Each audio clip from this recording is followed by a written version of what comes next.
What if the Friends cast was secretly keeping you poor? That's right, I'm talking about Rachel, Monica, Chandler, Joey, Ross, and Phoebe. These friends aren't just your favorite sitcom crew.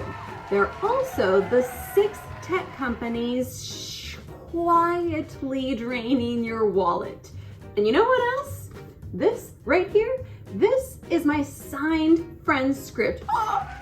Except I signed it. I wrote each of their names myself. And see how fast we went from value to perceived value? And that is exactly what we're talking about today. From Rachel to Phoebe, each friend representing one of the Mag 6 tech giants, shaping how we spend, scroll, and save money. But here's the plot twist. If you stop getting used by them, you can actually get rich. And I'm gonna show you how. So grab yourself a glass of wine and throw on your pajamas and pearls, and let's catch up in today's happy hour money mixer on Lady Boss of Finance.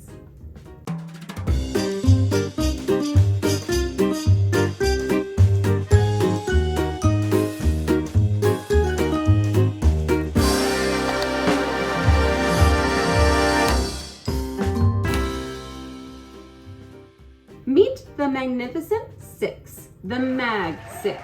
And I'm not talking about Ross and Rachel, I'm talking about Apple, Meta, Google, Amazon, Microsoft, and Nvidia. These tech giants dominate the stock market the same way Friends once dominated, well, maybe for me still dominates, our lives. Let's rewind the tape. When we were watching Monica obsess over clean apartment corners and her little label maker, and Ross yelling that pivot scene, Jeff Bezos was quietly pivoting Amazon into an e-commerce empire. Meta was building the algo to label you. Nvidia was powering the background of every innovation no one was paying attention to. The Friends cast showed us how we relate to people, and the Mag 6, they grew up to shape how we relate to money, identity, performance, and power. And today, we're breaking them all down through the lives of our 6 favorite friends. And let me tell you something, we need to watch not just the show, but we need to watch what these friends represent. Because if you feel like your job's a joke, you're broke, and your love life's DOA, and we're gonna go with it, you need to know that those lines aren't just our friends' theme song. For too many women, it's true. And here's the difference. I'll be there for you. I know it's a little on the nose, but we're gonna go with it. It's cool. I, however, am going to be there for you with clarity and a strategy to flip this script right here so you can stop being used and start building wealth. So let's begin with the woman who is all about wealth, the wealthy, and luxury lifestyle. I'm talking about, of course, Rachel Green, the one where Monica gets a roommate. Rachel walks into Central Perk in a wedding dress. Rachel? Oh God, Monica, hi, thank God. So iconic. No job, no plan, totally cut off from daddy's money, and what does she have to do? She literally has to cut up her credit cards to start her life over. Cut. That scene, let me tell you, should be required viewing for any woman who's ever thought a new outfit would fix a deeper problem. Been there, done that. Mini confession story. After pivoting, no, I can't do that. Mini confession story. After pivoting from teaching teenagers to joining corporate America, I decided, my wardrobe needed a little spruce, a little upgrade to look the part. I spent thousands of dollars on clothes just to both blend in and stand out. More deets on that in my coffee confessional here, link in description. I called it investing in my image, dressing the part. But let's be real, those were just money myths I told myself. What it really was lifestyle inflation and labels and heels. That was my season 1 Rachel era. And Rachel, she is basically the human version of Apple. Apple is all status, all aesthetic, and all about looking like you've arrived. Apple doesn't sell tech, it sells identity. You're not just buying a phone, you're buying who you get to be when you hold it. And that's the trap, because just like Rachel, Apple invites us into a fantasy life. It's aspirational, it's expensive, and it quietly keeps you spending money you don't really have just to feel like you belong. How do you stop being just an Apple consumer and start thinking like a lady boss investor? Do a purchase audit for identity spending. What do I mean? Look at your last 3 fun purchases and ask 3 questions. Number 1, did this actually serve me? Number 2, was I buying a version of myself I thought I had to be? And number 3, was I spending to express my values or just flex to impress others? Because if Rachel can cut up her credit cards, you can cut the emotional strings that keep you buying instead of building. Monica Geller, the one with the sonogram at the end. Monica is hosting dinner for her parents. Every detail is perfect, down to the coasters. And yet, her mom still finds something to criticize. What's that curry taste? Curry. Monica spirals, not because anything went wrong, but because she wasn't enough or thought she wasn't enough. And that moment, that's the algorithm. That's when you see how Monica is basically Meta in a chef's apron. And that moment of Monica cracking, been there, done that. Mini confession story. I did everything right in corporate America. I stayed up late, worked weekends, softened my tone in meetings, and smiled more than I felt. I optimized my calendar, my wardrobe, my performance reviews. More on that in my Barbie coffee confessional, link in description. But deep down, I was still Monica, measuring success by whether I made the cut, whether someone noticed so I could get the next like. And that was my Monica Meta era. Because Meta isn't just social media. It's a system that rewards perfection and keeps you performing and spending. It sells you the image and illusion of control. Curate your life and you'll finally feel worthy. But what happens when the likes don't come on Instagram? When all that effort still doesn't really lead to a promotion? When you're doing everything right and you still feel behind? Monica teaches us that control isn't the same thing as intentionality. She teaches us that you can be the hostess of every Thanksgiving dinner and still feel like the guest in your own life. How do you stop being just a Meta consumer and start thinking like a lady boss investor? Mute 5 Instagram accounts that make you feel just less than. And instead of building another Pinterest board, create a money vision board, not based on how your life looks, but how it feels. How do you want your money to move? What kind of life are you actually creating and not just curating? Because you don't need more polish. You need a plan and maybe a little room to be messy while you grow. Chandler, the one with all the resolutions. Chandler makes a New Year's resolution to stop making fun of his friends. In fact, I'll bet you $50 you can't go the whole year without making fun of us. You know what? Better yet, a week. I'll take that bet, my friend. And he tries so hard. But within minutes, he's squirming and sweating and nearly bursting into flames, trying to hold in just a sarcastic comment. And eventually, he cracks. because sarcasm is how he copes. It's his buffer, his deflection, his way of saying, I'm not ready to deal with this, so I'm just gonna joke about it instead. And that's Google. But it was also me when I first began investing. Mini confessional story. After staying way too long in waiting mode and in analysis paralysis mode, I made a leap and opened a brokerage account to begin investing. And what did I do? I researched obsessively. I wanted to get it right and not mess up. I had something like 6 different windows open with at least 10 different tabs in each window.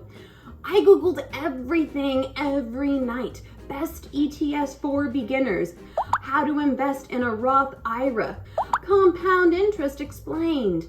I was consuming everything but doing nothing. Just like Chandler used sarcasm to protect himself, I was using Googling as a way to feel in control without actually having to commit. I was too scared to actually start investing, so I stayed in research mode and told myself I was being smart. But I wasn't building, I was buffering, and that was my Chandler era. And Chandler, just like Google, is the king of knowing things but never quite doing them. Google gives us endless information but very little clarity. It makes you feel informed while secretly making you more anxious. And it's easy to mistake research for action, but those are not the same thing. How do you stop just being a Google consumer and start thinking like a lady boss investor? Set a 15-minute timer and take action just on one money decision. Open the account, make the money transfer, start the plan. Don't open 6 browser windows like I did. Don't fall into that same spiral. Just start, because Chandler teaches us that overthinking is a defense mechanism. And Google, that's the world's most addictive distraction from your own potential. Confidence doesn't come from collecting more information. It comes from acting before you feel ready and watching yourself rise to the challenge. Joey, the one with Rachel's crush. Joey's on a date. His date reaches for a bite of his fries and he freaks out. Joey doesn't share food! It's hilarious, but it's also a snapshot of Joey's entire vibe. Comfort-driven, bit indulgent, and a bit impulsive. And that's Amazon. I'm not even sorry. Mini confession story.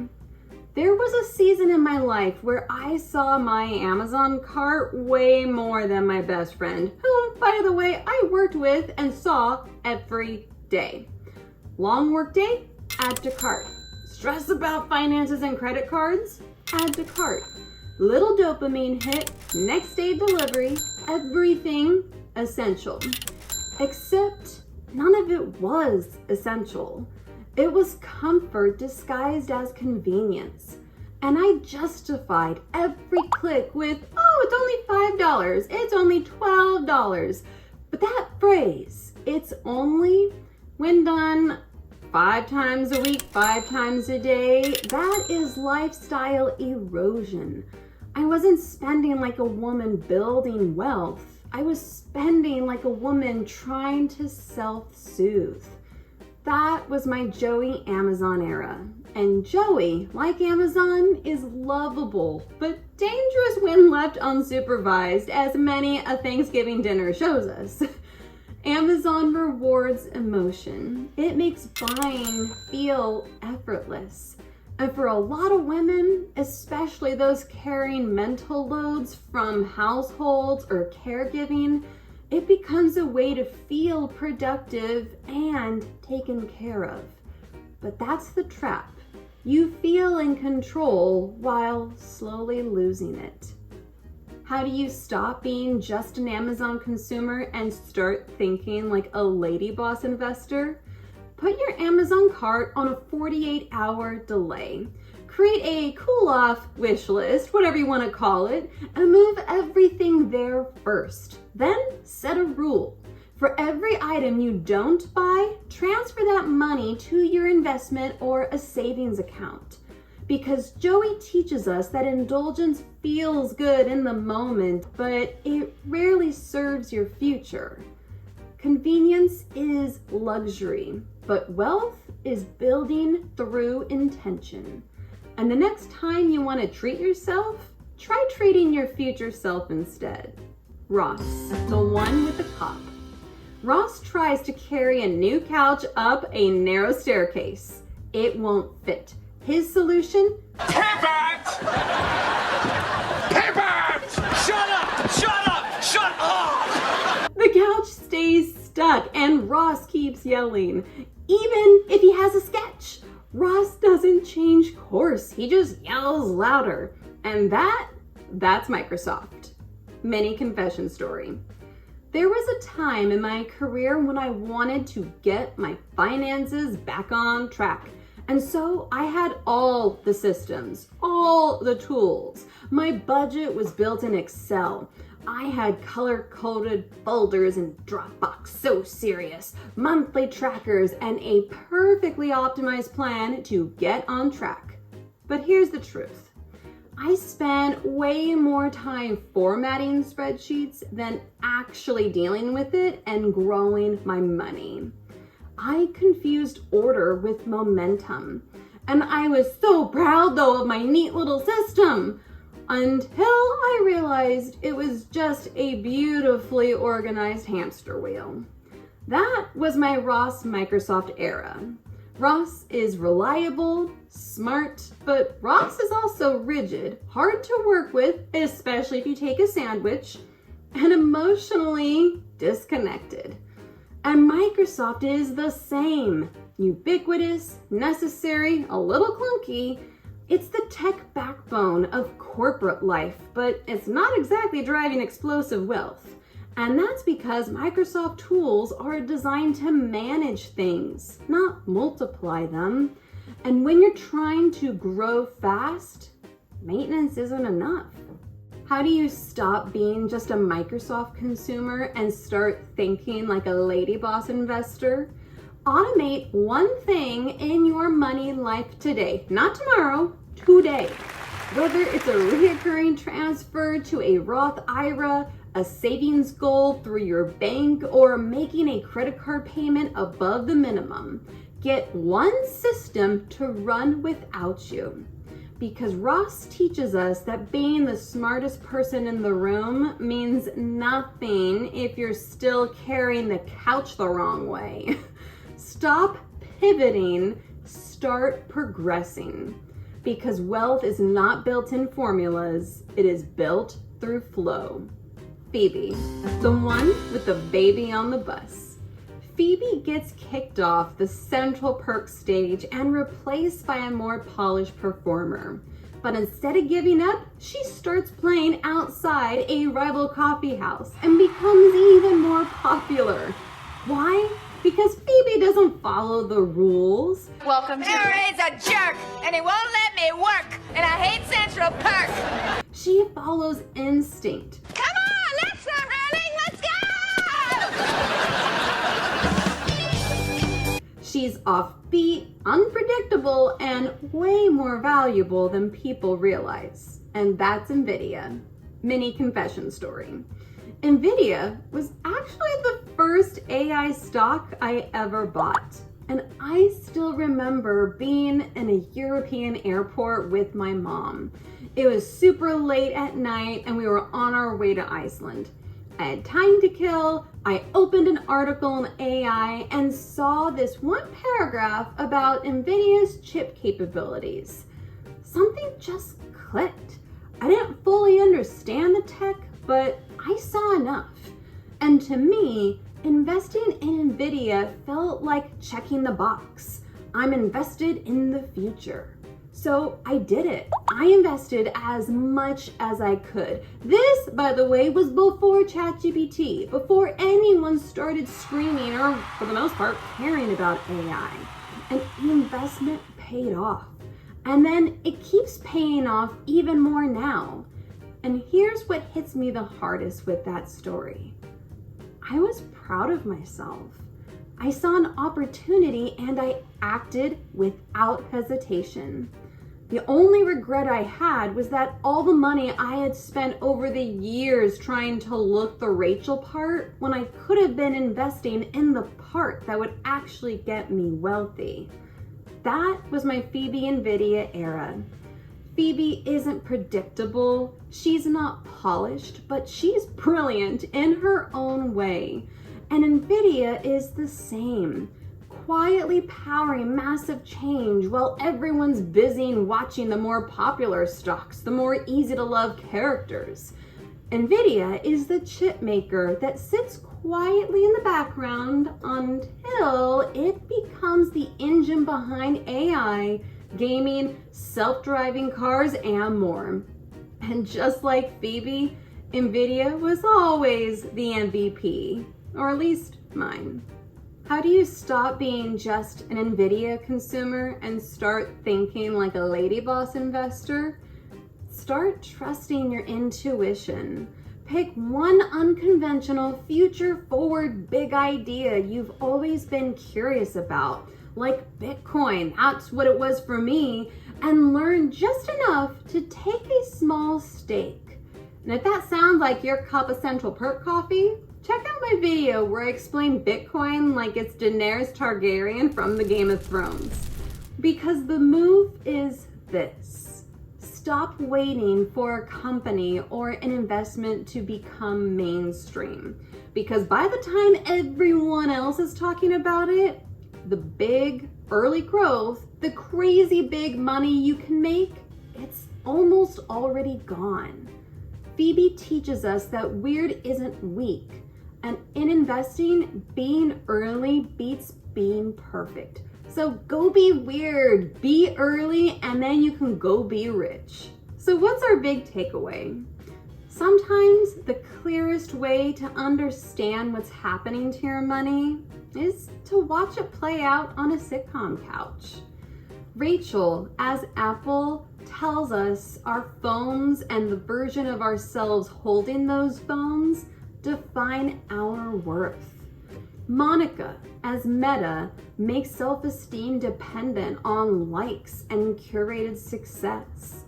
Chandler, as Google, gives us answers, all the answers, and all the anxiety. Joey, as Amazon, rewards impulse but erodes intention. Ross, as Microsoft, keeps us productive but stuck. And Phoebe, as Nvidia, powers the unconventional brilliance we overlook until it's too late to catch up. These companies shape how we spend, compare, scroll, and strive. They profit off our pressure to look like Barbie, hustle like a bro, and smile when doing it. But here's the thing, they're not evil, they're just incredibly effective. And once you start seeing how the system works, you don't have to keep getting played by it. Because this isn't about deleting apps or canceling Prime. It's about flipping the script from being a consumer to being a co-owner of your finance future. So here's your move.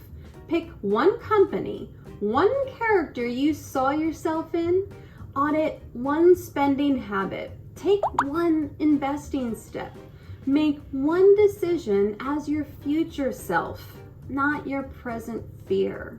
Because building wealth isn't about being perfect. It's about noticing the pattern and deciding to play it differently. And if you're nodding along right now, and I really hope you are, you're already doing it. You're already that woman. So whether you're still in your Rachel era, managing your Monica tendencies, or finally stepping into your Phoebe future, You've got this. And if you want to see more of our friends, whoo, just you wait. Next up, I'm launching a whole Friends Finance mini-series where we do a deep dive of each character, starting with Rachel Green. We're talking luxury, lifestyle inflation, and what it really means to go from Bloomingdale's debt to big-time wealth. So hit like and subscribe, grab your Central Perk coffee, which I'm not judging, maybe it has wine in it, who knows? Because this mini-series, you don't want to miss it. And I'll see you next Sunday on Lady Boss of Finance.